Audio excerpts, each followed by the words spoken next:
हरे कृष्णा कृष्ण कृष्ण हरे हरे, हरे राम राम राम हरे हरे।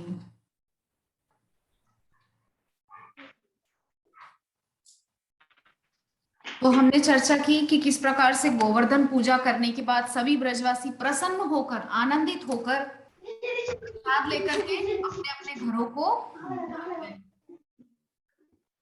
तत्पश्चात 25वां अध्याय, जिसका नाम है वृंदावन में प्रलयंकारी वर्षा। तो वर्षा क्यों हुई, पहले आगे चर्चा करते हैं।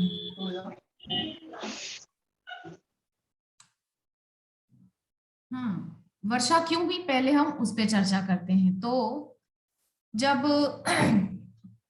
भगवान ने ब्रजवासियों के द्वारा गोवर्धन पूजा करवाई, तो गोवर्धन पूजा करने पर सब लोग अपने घर चले गए। तत्पश्चात इंद्र अपने सेवकों से पूछ रहे हैं कि क्या ब्रजमंडल में रहने वालों ने जो यज्ञ करते हैं, मेरे लिए जो यज्ञ हमेशा किया जाता है, वो उन्होंने संपन्न किया या नहीं अभी तक। तो नारद जी आए हैं वहां पर नारायण नारायण करते हुए। तो नारद जी बोले हैं कि नहीं राजन, जो वो जो छोटा सा कन्हैया है ना, आनंद बाबा का लड़का, उसने आपकी पूजा बंद करवा दी है, पता है आपको।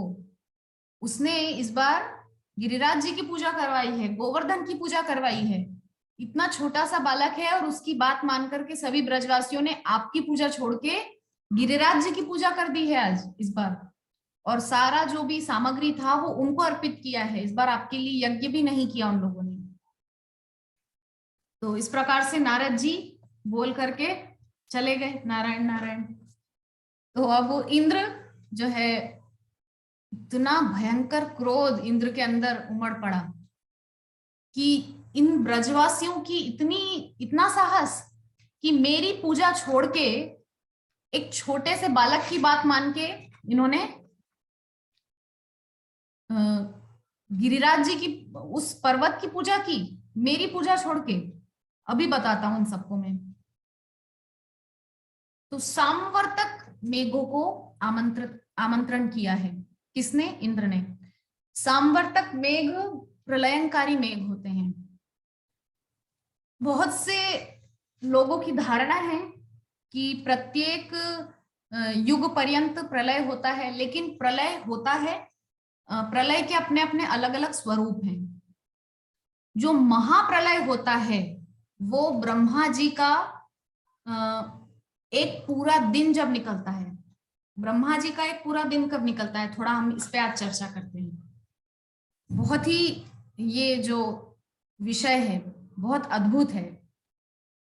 हम सभी जानते हैं जो इस कलयुग की आयु है वो है 4,32,000 वर्ष, और इसकी दुगनी आयु होती है द्वापर युग की 8,64,000 वर्ष, और इसकी तिगुनी आयु होती है त्रेता युग की, और इसकी चौगुनी आयु होती है सतयुग की।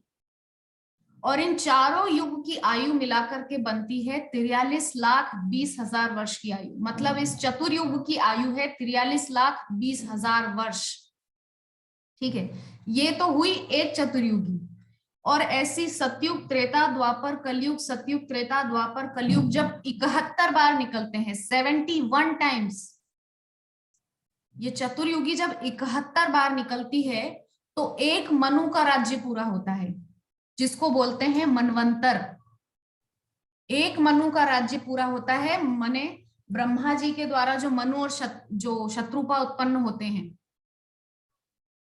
वो मनु का राज्य पूरा होता है जब 71 बार ऐसी चतुर्युगियां निकलती हैं। और अभी तो ये 28वीं चतुर्युगी है। ये जो कलयुग है ये 28वां कलयुग है। अभी इस मनवंतर में अभी बहुत सारे चतुर्युगी बाकी हैं। 43 चतुर्युगी और बाकी है इस मनवंतर में, और ये सप्तम मनवंतर चल रहा है। वैवस्वत मनु का मनवंतर है। ठीक है, इसीलिए वैवस्वत पूजा होती है हमारे देश में कई जगह। तो 71 बार चतुर्युगी जाती है तब एक मनवंतर पूरा होता है। और ऐसे 14 मनवंतर जब आ करके चले जाते हैं अपना अपना राज्य पूरा करके, तो ब्रह्मा जी का केवल 12 घंटा निकलता है, मतलब केवल दिन, ब्रह्मा जी के दिन का 12 घंटा निकलता है। और इतने ही 12 घंटे सृष्टि चलती है और फिर शुरू होती है ब्रह्मा जी की रात, वो भी 12 घंटे की होती है।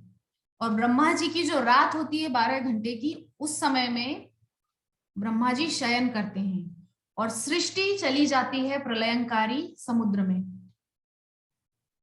यानी कि जब तक ब्रह्मा जी का दिन होता है 12 घंटे का, तब तक सृष्टि बनती है, बिगड़ती है, चलती रहती है।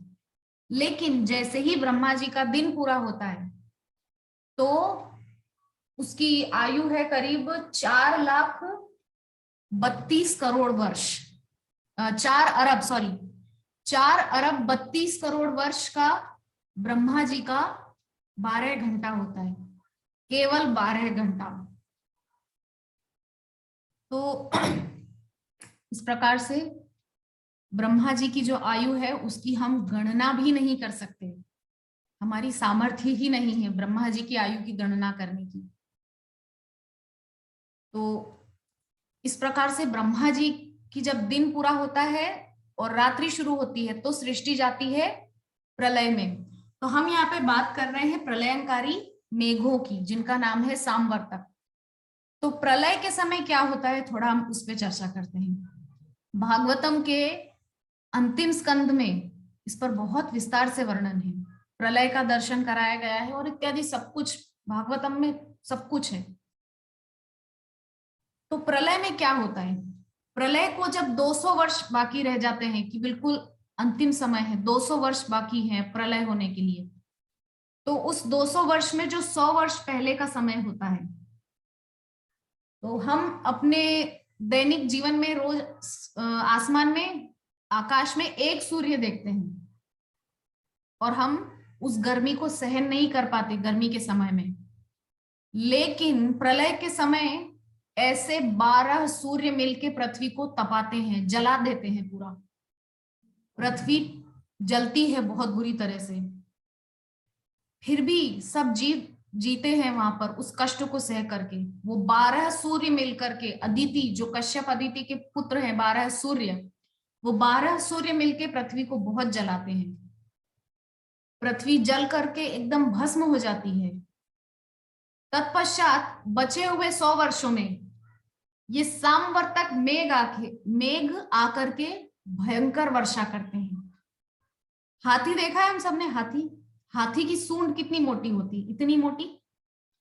तो हाथी की सूंड की जितनी मोटाई एक बूंद की होती है जब ये सामवर्तक मेघ बरसते हैं, और वो प्रलयंकारी वर्षा होती है और पूरी सृष्टि उस प्रलयंकारी जल में समा जाती है। तत्पश्चात ब्रह्मा जी 12 घंटे विश्राम करते हैं, 12 घंटे सो जाते हैं और खुद भी भगवान के उदर में समा जाते हैं, भगवान के पेट में चले जाते हैं ब्रह्मा जी भी। मतलब सारी सृष्टि भगवान के उदर से निकलती है, क्योंकि भगवान की नाभि से निकलता है कमल, कमल पे आते हैं ब्रह्मा जी, और उसी प्रकार भगवान के उदर में ही जाकर के अंततः सब कुछ विलीन हो जाता है।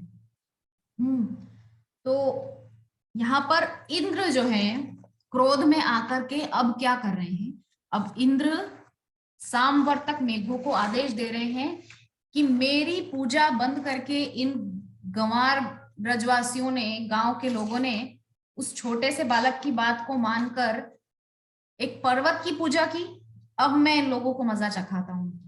और तब इंद्र ने दशम स्कंद के 25वें अध्याय का दूसरा श्लोक है, गणम सांवर्तकम नाम मेघानाम चांतकारिणम। अंत के समय, जो प्रलय के समय जो मेघ आते हैं, जिन मेघों से वर्षा की जाती है, उन मेघों को इंद्र ने आदेश दिया है, इंद्र प्रचोदयत क्रुद्धो वाक्यम चाहे शमान्यता।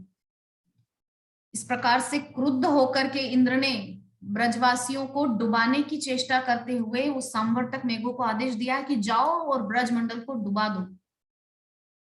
इतनी भयंकर वर्षा, त्राही त्राही मच गई है।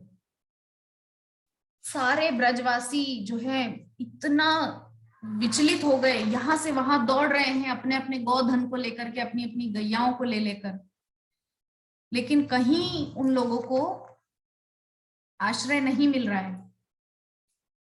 बहुत ही भयंकर परिस्थिति वहां पर खड़ी हो गई और अपने अपने घर के सामग्रियों को लेकर, अपने अपने गौधन को लेकर के सब ब्रजवासी यहां से वहां दौड़ रहे हैं। तब उस समय सारे ब्रजवासियों को याद आया है कि हमने कृष्ण के कहने पर इंद्र की पूजा बंद करके जो है गोवर्धन की पूजा की थी, इसीलिए अब हम कृष्ण के ही पास जाकर के उनसे प्रार्थना करेंगे कि आप हमें इस संकट से मुक्ति दिलाइए। तो श्लोक समय मुझे मिल नहीं रहा, पता नहीं कहाँ गया। तो कृष्ण कृष्ण महाबाहो त्वन्नाथम गोकुलम प्रभु, ये रहा 13वां श्लोक। कृष्ण कृष्ण महाभाग त्वन्नाथम गोकुलम प्रभु त्रातुमर्हसि देवान्न कुपितात् भक्त वत्सल। ये जो श्लोक है ये इतना अद्भुत श्लोक है। अगर आपके जीवन में कोई कष्ट है, भयंकर कष्ट आपके जीवन में उपस्थित हो गया है, जैसे ब्रजवासियों के जीवन में कष्ट उपस्थित हुआ था, अगर आप इस श्लोक को बिल्कुल श्रद्धा से 3 बार उच्चारित करते हैं तो धीरे धीरे वो कष्ट आपके जीवन से चला जाएगा। अगर वो भयंकर से भयंकर कष्ट भी हो तो वो जाएगा इस श्लोक का उच्चारण करने से। कृष्ण कृष्ण महाभाग त्वन्नाथम गोकुलम प्रभो त्रातुमर्हसि देवान्न कुपितात् भक्त वत्सल। कि हे कृष्ण, हे महाभाग, हे महाभाग्यवान, त्वन्नाथम गोकुलम प्रभो, आप हमारे गोकुल वासियों के नाथ हैं, हमारे प्राण हैं। हे प्रभु, त्रातुमर्हसि देवान्न, ये जो भयंकर कष्ट हमारे सामने उपस्थित हुआ है, ये जो इंद्र इतना कुपित हो रहा है हमारे ऊपर, हे भक्त वत्सल, हमको इस कष्ट से बचाइए। हम आपके भक्त हैं, इसीलिए हमको इस कष्ट से उबारिए। तो ब्रजवासियों ने प्रार्थना की है और उनकी प्रार्थना सुनकर के कृष्ण इतना द्रवित हो गए, पिघल गए बिल्कुल।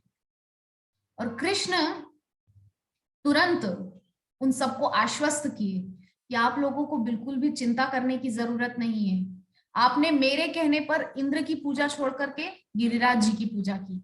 अब गिरिराज जी ही, स्वयं गोवर्धन ही हमें इस कष्ट से निकालेंगे। तो सब गए हैं गिरिराज जी की शरण में और गिरिराज जी की शरण में जाकर के सबने प्रणाम किया है। और देखते ही देखते जिस तरह से कोई बच्चा, वो छाता होता है, छाती बोलते हैं जिसको, वो मशरूम भी होता है बोलते हैं उसको शायद बहुत से लोग। हाँ, वो जैसे कोई बच्चा जंगल में उगा हुआ मशरूम उठा ले, उस प्रकार से कृष्ण ने देखते ही देखते गिरिराज जी को उठा लिया है, तुरंत, बिना देरी किए। लोग पलके ही झपका पाए थे, इतनी देर में कृष्ण ने गिरिराज जी को उठा लिया है। इतना अद्भुत दृश्य वहां पर उपस्थित हुआ है। क्या कह रहे हैं यहाँ पे? इत्युक्त्वैकेन हस्तेन कृत्वा गोवर्धनाचलम दधार लीलया विष्णुश छत्राकमिव बालकः। जिस तरह से कोई बच्चा छाते को उठा लेता है, छोटे से वो मशरूम को उठा लेता है, उसी प्रकार कृष्ण ने गोवर्धन को उठा लिया है। और सभी ब्रजवासी, जितने उस 84 कोस ब्रजमंडल में जितने लोग थे, जितनी गैया थी, बछड़े थे, ग्वाल बाल थे, गोपियां थी, सब अपनी अपनी सामग्रियों को लेकर के गिरिराज जी के नीचे आकर के खड़े हो गए हैं।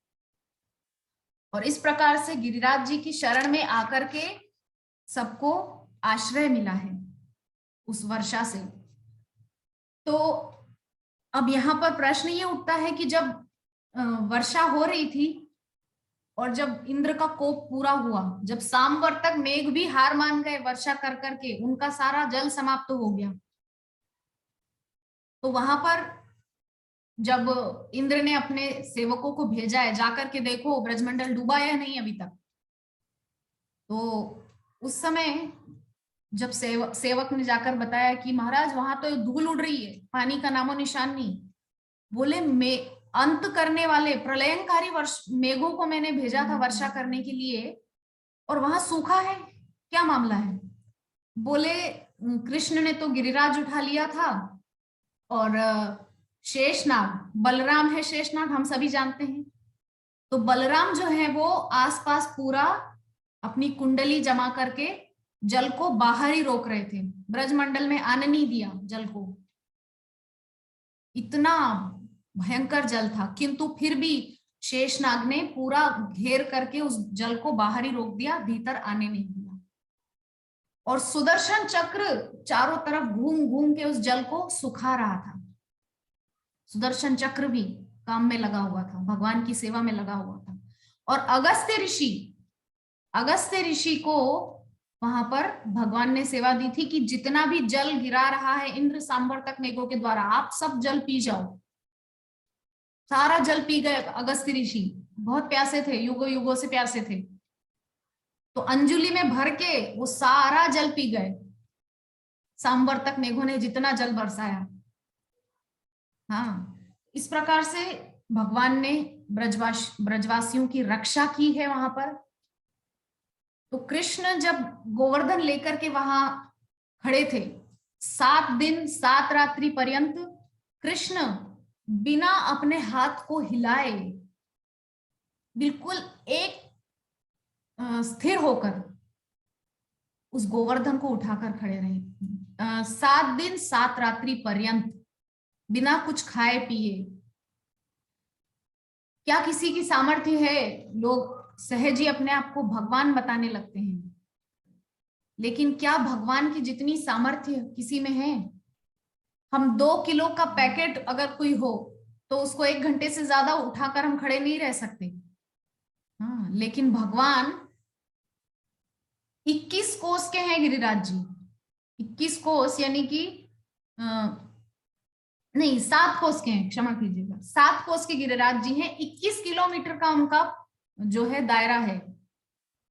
इतने लंबे चौड़े गिरिराज जी, और ये तो आज की बात है कि 7 कोस की परिक्रमा है गिरिराज जी की, लेकिन आज से 5,500 वर्ष पहले जब कृष्ण यहाँ पर थे उपस्थित, उस समय में गिरिराज जी इतने लंबे चौड़े थे कि अंतरिक्ष तक गिरिराज जी का शिखर जो है अंतरिक्ष तक पहुंचता था, दिखाई नहीं देता था लोगों को शिखर गिरिराज जी का। और जब से कृष्ण इस पृथ्वी लोक को तज के अपने निज धाम को गए हैं, तब से सभी संत महात्मा कहते हैं कि एक एक तिल के बराबर गिरिराज जी जमीन में धंसते जा रहे हैं। एक एक तिल के बराबर प्रत्येक दिन गिरिराज जी जमीन के अंदर चले जाते हैं। और जिस दिन गिरिराज जी पूर्ण रूपेण पृथ्वी में समा जाएंगे, उस दिन प्रलय हो जाएगा। तो गिरिराज जी उठा करके कृष्ण खड़े हैं, ब्रजवासी कृष्ण को एकटक देख रहे हैं बिल्कुल ध्यान से, और सभी इतने आनंदित हैं कि देखो इस कृष्ण ने हमको कितनी कितनी बार बचाया है, कितने कितने बड़े बड़े संकटों से हमको बचाया है, और आज इतना भयंकर इतना महान कष्ट उपस्थित हुआ, और आज भी कृष्ण ने जो है हमारी रक्षा की है। तो जब वर्षा पूर्ण हो गई, जब इस प्रकार से इंद्र का कोप शांत हुआ और उसको पश्चाताप हुआ, ग्लानि हुई, बहुत उसको प्रायश्चित होने लगा कि मैंने अपने भगवान के प्रति अपराध किया है। जैसे ब्रह्मा जी से गलती हुई थी, उनको एक साधारण बालक मान के उनके ग्वाल बाल सखा और उनके सब संगी साथियों को, बछड़ों को चुरा करके ले गए थे ब्रह्मा जी। बाद में उनको भी पश्चाताप हुआ कि नहीं, ये तो परमात्मा है, भगवान है, मैंने इनके प्रति अपराध किया है। तो बाद में ब्रह्मा जी ने भी वहां 40 श्लोकों में जो है भगवान की स्तुति की है, और ब्रह्मा जी को भगवान एक शब्द भी नहीं बोले वहां पर, जब ब्रह्मा जी 40 श्लोकों में भगवान की स्तुति किए, तो भगवान ने वहां बदले में एक शब्द भी नहीं बोला कि ठीक है मैंने तुमको क्षमा किया, या कुछ भी नहीं। क्यों?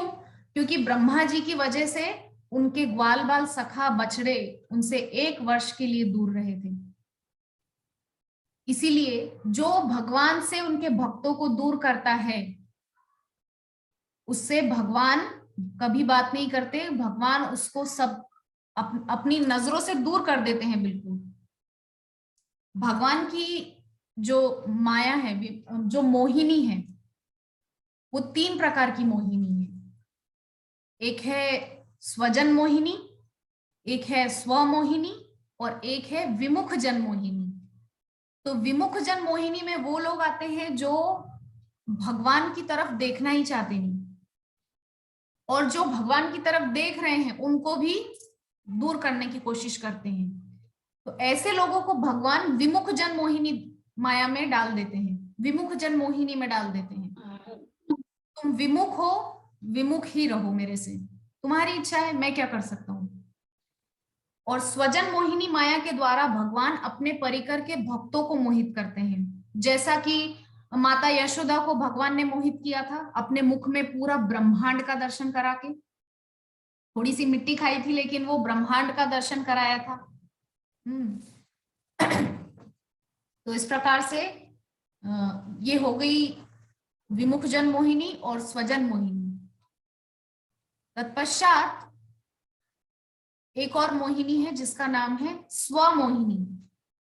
कृष्ण हरे हरे हरे, हरे राम राम राम हरे हरे।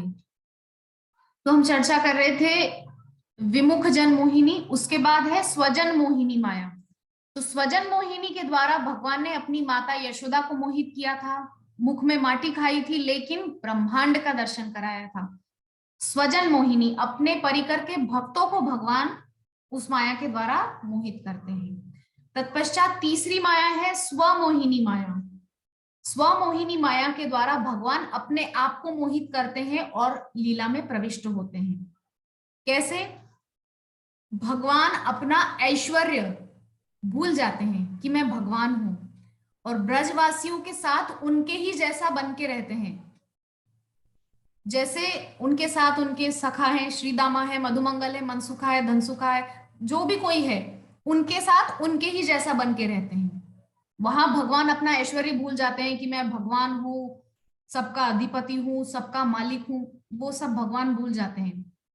वहां क्या होता है, जब भगवान स्वमोहिनी माया में आ जाते हैं ना, तो भगवान अपना भगवानत्व भूल के ग्वाल बालों के साथ उनके जैसा बन के खेलते हैं। उदाहरण के लिए, जब एक बार शर्त लगाई गई कि एक खेल खेलते थे वहां पर सब बच्चे, तो उस खेल में जो हारेगा 2 टीम बना करके, तो एक टीम अगर हार जाती है तो वो जीती हुई टीम वालों को पीठ में बिठा करके एक वन से दूसरे वन ले जाएंगे। छोटे छोटे बच्चे इस प्रकार से खेलते थे। हाँ, तो कृष्ण की जो है टीम हार गई और बलराम की टीम जीत गई। तो कृष्ण की टीम वाले बलराम की टीम वालों को उठा उठा के पीठ पर एक वन से दूसरे वन ले जा रहे हैं। तो भगवान अपना ऐश्वर्य भूल गए ना। अगर भगवान वहां अपना ऐश्वर्य याद रखते तो वो क्यों किसी को उठा कर ले जाएंगे अपनी पीठ पर। लेकिन भगवान उनके जैसा बन करके उनमें मिल गए, बिल्कुल उनके जैसा ही बन गए, अपने आप को भूल गए बिल्कुल, और इतना प्रेम से उन लोगों के साथ खेल रहे हैं जिससे सखाओं को ऐसा लगे कि ये तो हमारा सखा है, ये कोई भगवान थोड़ी है। यद्यपि उनके सामने ही सारी लीला हो रही है, ब्रजवासियों के सामने ही सारी लीला हो रही है। जंगल में भगवान ने उनके सामने ही अघासुर को मारा, बकासुर को मारा, जन्म के 6 दिन बाद ही पूतना को मारा, व्योमासुर को, शक्टासुर को, अरिष्टासुर को, धेनुकासुर को, जाने कितने असुरों को मारा, सबके सामने ही गिरिराज उठाया। लेकिन फिर भी ब्रजवासी उनको अपना लाला ही मानते हैं, अपना बेटा ही मानते हैं, अपना सखा ही मानते हैं। ये है स्वमोहिनी माया। इस प्रकार से भगवान अपने भक्तों को सुख देते हैं, आनंद देते हैं, किंतु जो उनसे विमुख रहना चाहते हैं भगवान उनको भी स्वतंत्र छोड़ दिए हैं। ठीक है, तुमको मेरे से विमुख रहना है, ठीक है, विमुख रहो। तो इस प्रकार से इंद्र को बहुत ग्लानि हुई। हम चर्चा कर रहे थे कि इंद्र को ग्लानि हुई, लेकिन जब ब्रह्मा जी स्तुति किए थे, 40 श्लोकों में स्तुति किए, एक दो नहीं 40 श्लोकों में, फिर भी भगवान ने एक शब्द नहीं बोला। अब यहाँ इंद्र को ग्लानि होगी और इंद्र भी भगवान की स्तुति करेंगे। सिर्फ कुछ ही श्लोकों में इंद्र भगवान की स्तुति करेंगे, लेकिन भगवान इंद्र को आशीर्वाद देके विदा करेंगे। क्यों? इसके पीछे कारण है, क्योंकि इंद्र की वजह से भगवान, इंद्र के कोप की वजह से भगवान को अपने सारे प्रिय ब्रजवासियों के साथ 7 दिन 7 रात्रि तक एक साथ रहने का अवसर मिला। सब एक साथ रहे, वहीं एक साथ खाते पीते, एक दूसरे को देखते, सबको कृष्ण को देखने का अवसर मिला। कृष्ण सबको देख पा रहे थे उस 7 दिनों में, 7 दिन 7 रात्रि तक। तो इंद्र की वजह से कृष्ण को और ब्रजवासियों को ये संयोग मिला था, ये सुयोग मिला था। इसीलिए कृष्ण इंद्र से प्रसन्न थे। अब इंद्र से कृष्ण आगे क्या चर्चा करेंगे, और आज हमने 24 और 25 दो अध्याय पर चर्चा की, जिसका नाम था गोवर्धन पूजा, तत्पश्चात वृंदावन में प्रलयंकारी वर्षा। अगला अध्याय होगा 26वां अध्याय, जिसका नाम है अद्भुत कृष्ण। इस पर हम कल के सत्र में चर्चा करेंगे। आज के लिए बस इतना ही। हरे कृष्णा। आपकी यदि कोई जिज्ञासा प्रश्न हो तो आप कर सकते हैं।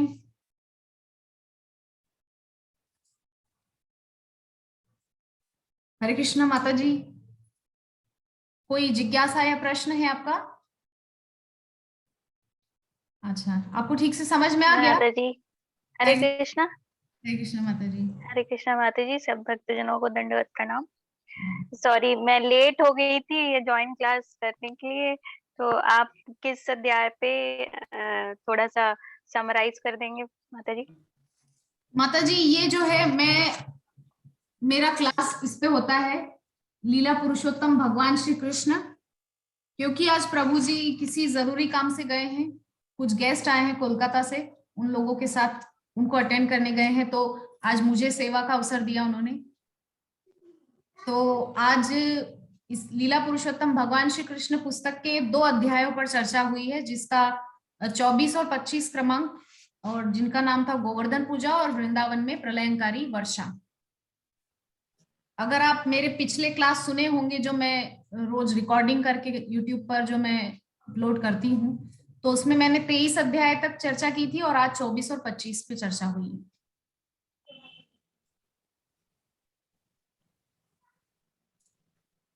तो आप में से किसी की कोई जिज्ञासा प्रश्न? प्राणमोहन प्रभु जी, आप कुछ पूछना चाहेंगे?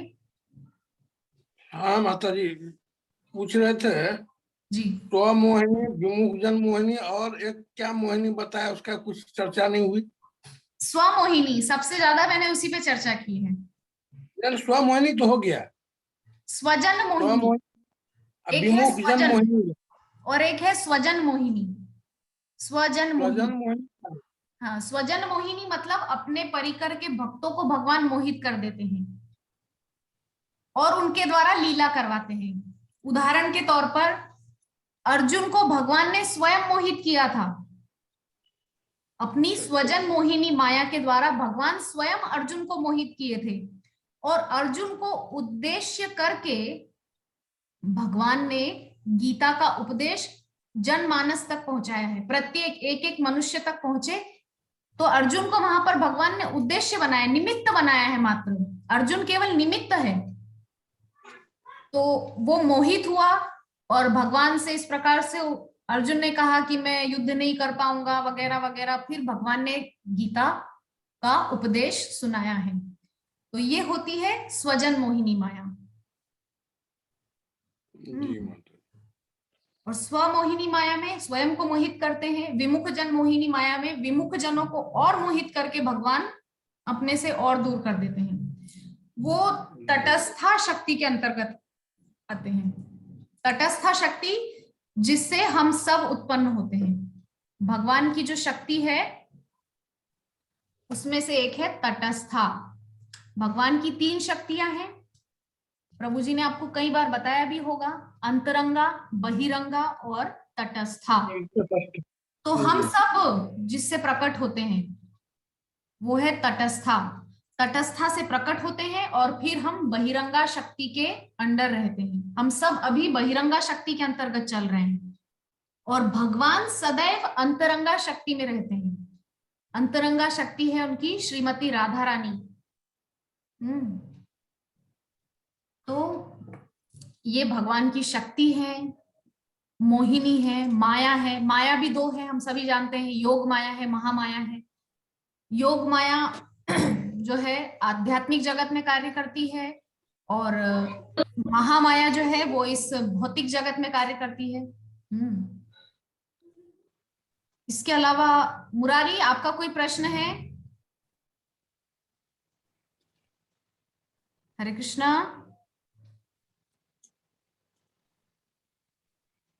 और कोई प्रश्न है प्राणमोहन प्रभु जी आपका? नहीं माता जी। अच्छा ठीक है। मुरारी, आपका कोई प्रश्न है? नहीं माता जी।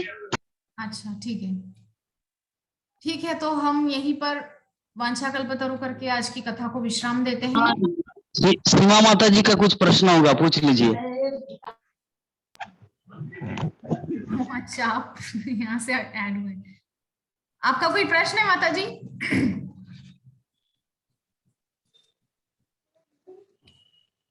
नहीं, उनका कोई प्रश्न नहीं है, मैंने पूछ लिया।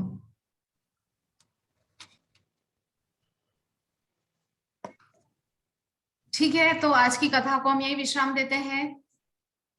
वांछा कल्पतरुभ्यश्च कृपा सिंधुभ्य एव च पतितानां पावनेभ्यो वैष्णवेभ्यो नमो नमः। हरे कृष्णा कृष्ण कृष्ण हरे हरे, हरे राम राम राम हरे हरे। ग्रंथराज श्रीमद् भागवतम महापुराण की जय। जगत गुरु श्रील प्रभुपाद की जय। अनंत कोटि वैष्णव भक्त वृंद की जय। समवेत गौर भक्त वृंद की जय। गौर सीतानाथ प्रेमानंदे। हरि हरि। हरि बोल। हरि बोल।